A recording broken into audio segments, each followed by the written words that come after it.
La desintegración de Yugoslavia. La muerte de un viejo dictador comunista que lleva décadas en el poder muchas veces cambia el principio de diversos cambios. La muerte de Josep Tito no fue una excepción desde 1944 a 1980.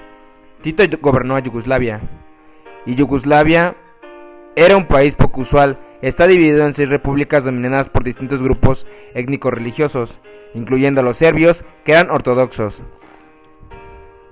los croatas, que eran católicos, y los bosníacos, que eran musulmanes. Aunque las diferentes repúblicas llevaban diferentes tensiones, Tito había llevado a la paz gracias a su gran popularidad y a una política de unidad y fraternidad que reprimía el nacionalismo y los movimientos separatistas. Pero después de su muerte, su famosa unidad se empezó a desmoronar. Todo empezó en Serbia, la república más grande y más poderosa. Milošević, un político del Partido Comunista, rompió con la tradición de unidad y se aprovechó de los viejos odios de los serbios. Esa retórica lo llevó a la presidencia de la Serbia en 1987, de donde tomó el control del ejército de toda Yugoslavia. La noticia no fue bien recibida. En otras repúblicas, Eslovenia y Macedonia, se presentaron como independientes. Pero cuando Croacia, una república que tenía mayor número de serbios, trató de separarse de Milošević, mandó al ejército a proteger sus intereses. Así fue el principio de una guerra que duraría años.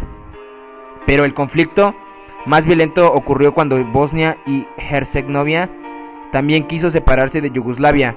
Bosnia era una república más diversa, con la que la mayoría de la población eran musulmanes bosnios conocidos como bosníacos, pero también habían cantidades importantes de croatas y serbios. Los bosníacos, con apoyo de los croatas, votaron por separarse de Yugoslavia y volverse su propio país, pero la minoría serbia, que vivía dentro del territorio de Bosnia, rechazó la independencia.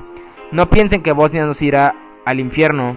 Si se da una guerra, aquí los musulmanes probablemente dejarán de existir, pues ellos no se pueden defender. En el departamento de Bosnia, Radovan Karadzic, que emergió como el líder de la minoría serbia, y esas fueron sus luminosas advertencias.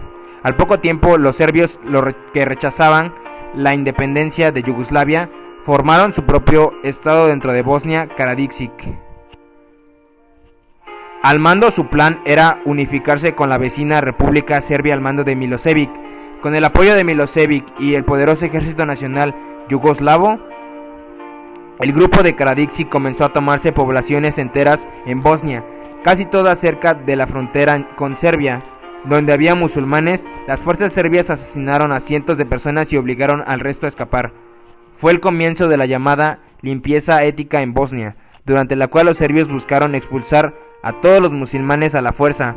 La violencia causó un éxodo de musulmanes que huyeron a otras ciudades buscando amparo. Una de esas ciudades fue Srebrenica. Había casi 30,000 personas refugiadas en la ciudad. Cuando llegó el ejército serbio en 1993, en vez de atacarlos directamente, el ejército rodeó la ciudad impidiendo la entrada y salida de personas, y peor aún, de comida y medicina. Al enterarse de las condiciones de Srebrenica, un embajador de la ONU, Diego Arriaga, entonces embajador de Venezuela en el Consejo de Seguridad, propone declarar a Srebrenica una zona bajo protección de la ONU, y la resolución pasa, pero poco sirvió a pesar de las protestas de Arriaga y otros diplomáticos que visitaron la ciudad situada. Las Naciones Unidas hizo poco para intervenir. Sitio de Srebrenica continuó creando hambruna, desesperación y muerte.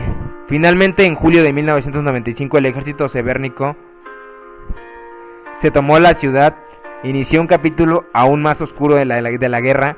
Las siguientes semanas, miles de bosníacos fueron violados y torturados. Cuando finalmente los serbios permitieron que los refugiados salieran de la destruida ciudad, los buses salían llenos de mujeres y de niñas. Los hombres y los niños musulmanes habían sido sistemáticamente exterminados, sus cadáveres abandonados en fosas comunes.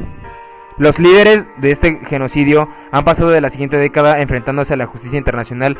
Milošević murió de un ataque al corazón en el 4º año de su juicio. Karadzic escondió durante años, haciéndose pasar por el senador. Crímenes, lesa humanidad. La justicia llega tarde, pero